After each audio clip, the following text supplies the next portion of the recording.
एक railway x ची लांबी 345 मीटर असून तिचा वेग 50 किलोमीटर प्रति तास आहे. तिच्या विरुद्ध दिशेने येणारी दुसरी रेल्वे वाय जिचा वेग 76 किलोमीटर आहे. म्हणजे दोन रेल्वे त्या एकमेकींच्या दिशेने येतात, म्हणजे विरुद्ध दिशेने येऊ राहिले. दोघींचा वेग दिला आहे. एकीचा वेग 50 किलोमीटर प्रति तास आहे आणि दुसरीचा वेग 76 किलोमीटर प्रति तास आहे. त्यापैकी रेल्वे एक्स ची लांबी तुम्हाला माहिती आहे 345 मीटर आहे. आणि पुढे काय सांगितलंय तुम्हाला, त्या दोन रेल्वे एकमेकींना 22 सेकंदात ओलांडतात. बरोबर आहे का नाही? तर रेल्वे वाय 905 मीटर लांबीच्या पुलास किती वेळात ओलांडेल? हा तुमचा SSC GD 2021 चा प्रश्न आहे. ठीक आहे. आता रेल्वे काय करते, 905 मीटर लांबीच्या पुलास किती वेळात ओलांडेल? त्या अगोदर आपल्याला हा प्रश्न सोडवण्यासाठी आधी आपल्याला रेल्वे वाय ची लांबी किती आहे ती माहित करावं लागेल. मग आपण कसं करतो ती माहित, तर पाहता वेग एकमेकांच्या विरुद्ध आहे. ठीक आहे, गाड्या एकमेकांच्या विरुद्ध येतात म्हणजे वेगांची काय होत असते, बेरीज.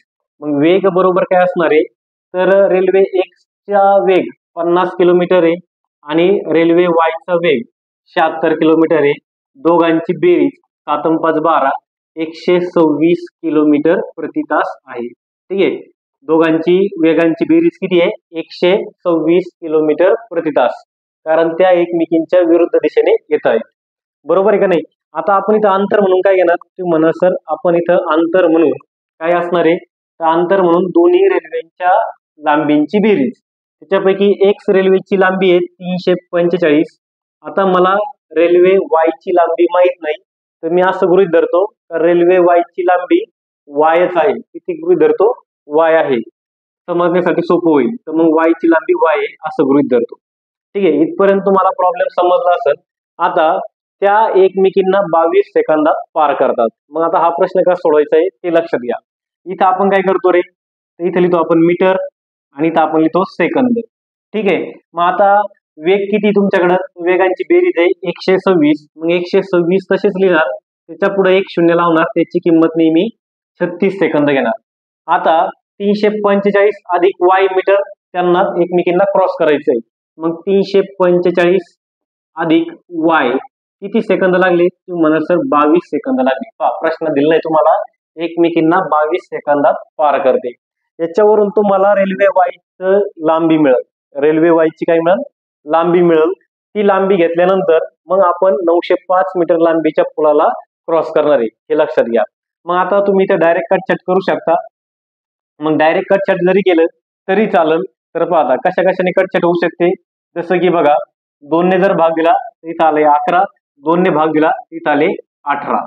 ओके, मग आता तुम्हाला माहित पाहिजे का 18 × 1 = 18, 18 × 7 = 126, 18 × 0 = 0. इथे किती आले, 70 आले. या दोघांचा करा तुम्ही तिरकस गुणाकार आणि ह्या दोघांचा करा तुम्ही तिरकस गुणाकार. इथं काहीच उरले नाही म्हणजे 1 उरलाय. म्हणजे याचा अर्थ मी असं लिहू शकतो का, 345 अधिक वाय बरोबर 11 × 7, 11 × 7 = 77, म्हणजे 707 मीटर आहे. किती आहे, सॉरी 770 मीटर आहे. किती आहे, 770 आहे. मग आता 345 जर तिकडे गेले तर वजा होतील, म्हणजे तुम्हाला याच्यावरून वाय ची लांबी मिळेल, म्हणजे रेल्वे वाय ची लांबी मिळेल. तर वाय बरोबर काय असणार आहे, 777 मधून 345 गेले, 70 मधून 45 गेले, खाली किती राहिले, तुम्ही म्हणा सर खाली राहिले 25, आणि 700 मधून 300 गेले तर खाली राहिले 400. म्हणजे रेल्वे वाय जिची लांबी किती आहे, 425 मीटर आहे. किती आहे, 425 मीटर. म्हणजे रेल्वे वाय ची आपण लांबी काढून घेतली, 425 मीटर आली. आता आपल्याला 905 मीटर लांबीच्या पुलाला किती वेळात पार करेल असं विचारलंय. कोण पार करणार आहे, रेल्वे वाय. मग पुन्हा तुम्हाला इथे लिहायचंय मीटर, इथे लिहायचंय तुम्हाला सेकंद. ओके, मग आता रेल्वे वायचा वेग किती आहे, तुम्ही म्हणा सर रेल्वे वायचा वेग आहे 76 किलोमीटर प्रति तास. मग 76 लिहिले, 76 च्या पुढे एक शून्य लावा, त्याची किंमत नेहमी किती घ्या, 36 सेकंद घ्या. आता 905 मीटर लांबीचा पूल आहे आणि त्याला क्रॉस कोण करतंय, त्याला क्रॉस करतंय रेल्वे वाय. रेल्वे वाय ची लांबी आपण काढली किती आहे, 425. मग तुम्हाला त्या दोघांची बेरीज करायची आहे, 900 आणि 400 1300, 25 आणि 5 30, म्हणजे 1330. किती आलं तुमच्याकडे, 1330. मग आता 1330 मीटर पार करण्यासाठी किती वेळ लागेल, म्हणजे किती सेकंद लागेल. मग आता कॅल्क्युलेशन करा, हा शून्य कट करा, हा शून्य कट करा. त्याच्यानंतर कशाने भाग देऊ शकतो, तर आता जेवढ्यांनी भाग जातोय त्याने भाग द्या. जसं की बघा 19 ने जाणार, तर मग 18ने भाग देऊ शकतो, किंवा मग तुम्ही 4ने पण भाग देऊ शकता. तुमची मर्जी, जसा भाग तुम्हाला जमतोय तसा तुम्ही त्याला भाग देऊ शकता.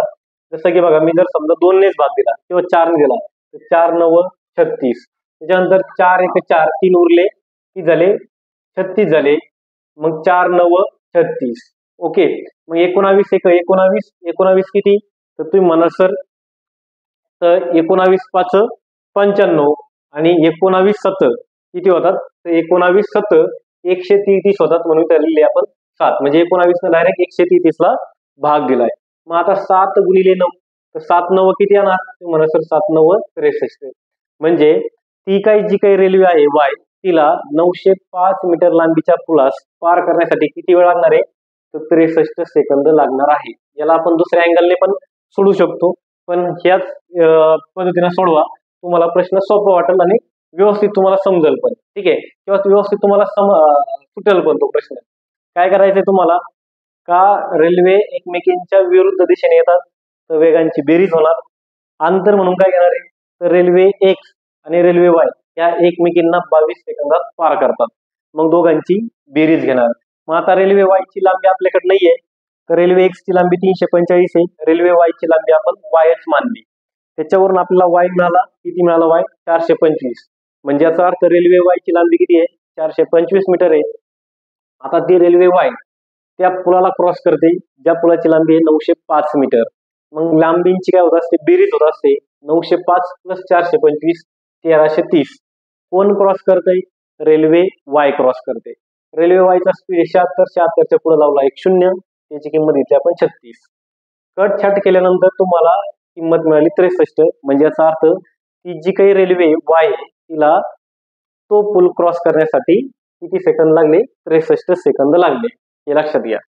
ठीक आहे. जसं की आता दुसरा प्रॉब्लेम पहा. प्रॉब्लेम तसाच आहे, पण आता तुम्हाला रेल्वेची लांबी न देता त्यांच्या लांबीची पट दिलेली आहे. आपण तुमचा 2021 लाच पडलेला प्रश्न आहे. प्रश्न काय सांगतो ते पहा. 58 किलोमीटर वेगाने जाणारी रेल्वे एक्स तिच्या विरुद्ध दिशेने 50 किलोमीटर वेगाने येणाऱ्या रेल्वे वायला 16 सेकंदात पार करते. जर रेल्वे वाय ची लांबी एक्स पेक्षा तिप्पट असेल आणि रेल्वे वाय एका पुलाला 54 सेकंदात पार करीत असेल, तर पुलाची लांबी किती. मस्त प्रश्न आहे. प्रश्न आपला व्यवस्थित समजून घेतला तर प्रश्न मांडता पण येतो. आता मी तुम्हाला कसा प्रश्न मांडणार आहे हे लक्षात घ्या. वेग तुम्हाला दिलेला आहे, तर वेग किती आहे, तर रेल्वे एक्स चा वेग आहे 58 आणि रेल्वे वाय चा वेग आहे 50. दोन्ही एकमेकांच्या विरुद्ध दिशेने येतात, म्हणजे त्यांची बेरीज होणार वेगांची. ती किती आली, 108 किलोमीटर प्रति तास. 108 किलोमीटर प्रति तास. बर, पुढे काय सांगितलंय, का रेल्वे वाय ची लांबी रेल्वे एक्स पेक्षा तिप्पट आहे. मग आपण काय मानू, का रेल्वे एक्स ची लांबी काय असणार आहे माहित नाही, तर आपण ती मानली एक्स मीटर आहे. किती मीटर आहे, एक्स मीटर आहे. बर, रेल्वे वाय ची लांबी, हे फक्त मी लिहून घेतोय, पेपरला नाही लिहिलं तरी चालतंय. तर रेल्वे वाय ची लांबी काय घेणार तुम्ही, मग त्याच्या 3 पट. याच्या 3 पट म्हणल्यानंतर याला फक्त तुम्हाला 3 ने गुणायचंय, म्हणजे 3 गुणाकारामध्ये एक्स मीटर. बरोबर आहे का नाही. मग आता रेल्वे वाय रेल्वे एक्स ह्या एकमेकींना 16 सेकंदात पार करतात असं सांगितलंय. त्या दोघी एकमेकींना पार करतात, म्हणजे दोघींच्या अंतरांना पार करतात.